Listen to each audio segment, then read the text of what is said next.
Thank you, Chair. Some questions for Professor Whitty, and I'd just like to start by thanking you for your brilliant work in this crisis, and I was lucky enough to benefit from those insights when I was Health Secretary. You said earlier in the session that you've been pushing for an expansion in our testing capacity, and you also said that we can learn from Germany, which got ahead on testing early. I just wonder if you think that might be one of the reasons why their death rates are so much lower than us, France, Spain and Italy. So my view is being able to test gives you multiple things you can do which you can't do otherwise, and there is absolutely no doubt that operationally Germany moved ahead of the UK and indeed most other countries. I think that drawing a straight line between testing more and better outcomes is a lot harder, and I think that people make a rather simplistic kind of, if you can test more, you get fewer things. Testing is simply a tool to allow you to do other things. It's the things you can do with the testing that help you. And if you do a large amount of undirected testing, it really won't help particularly at all. I think that Germany has done a great job in terms of the way it's controlled this. I have to say, when it started off doing well, when I spoke to my German counterparts, and I spend my time, as I should, talking to counterparts around the world, finding their experience. And for example, this morning I was talking to my counterparts in Italy. When I said to them, "Why do you think you're doing well?" their short answer was, "I don't know." I suspect that testing is one of the components of that, because it allowed them to do things which others have not been able to do. So I fully accept that having the ability to test allows for a better response. Absolutely, that's the reason for having it. But I think to just draw a straight line that says, well, testing equals better outcomes, that I think would not be correct. Thank you. Just another couple of quick ones. On the 5th of March, Professor Whitty, you told the Health Select Committee that it was important not to lock down too early.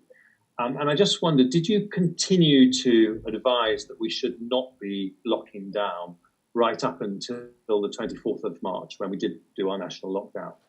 Well, I think that, firstly, the answer is no.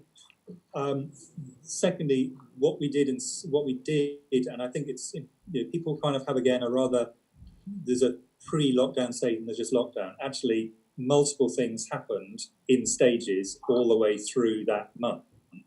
As Sage advised, that different things are brought in, starting with the ones that have got big impacts but almost no negative downsides.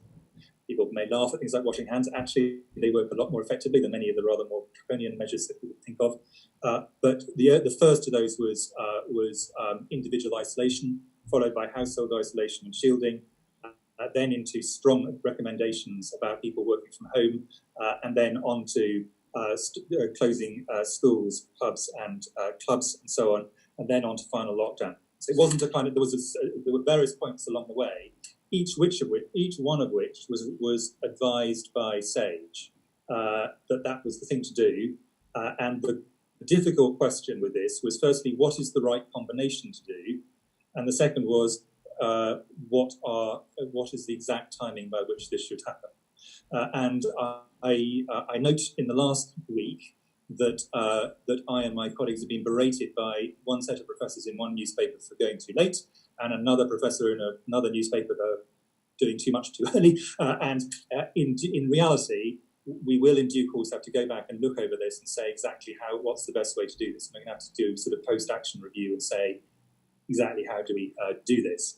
But what we did was we did this phased, staged approach all the way through basically March, from quite early on in March through to the final lockdown on 23rd. Thank you. So I suppose my last question on this, Chair, if I may, is just the thing that I think is difficult to understand is that at that point on the 24th of March, the analysis showed that the number of people with the disease was doubling every 5 days. So if you had done that 2 weeks earlier, you would potentially have more than halved the number of people who got the disease. And I just wondered what the rationale was for not going a bit earlier with the heavier measures, given what we saw came later. Well, I think this is one of those ones where, I can give an incredibly long answer that will take the rest of this session, going through the discussions that were in Sage.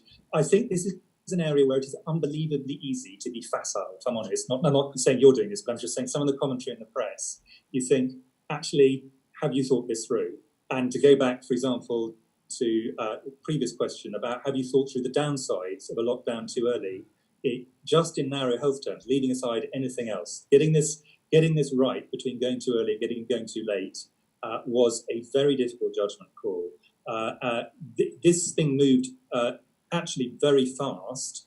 You talked about a doubling time of five days. Actually, by the time that it was moving quickly in the UK, it was in fact shorter than that. So it moved really quite quickly.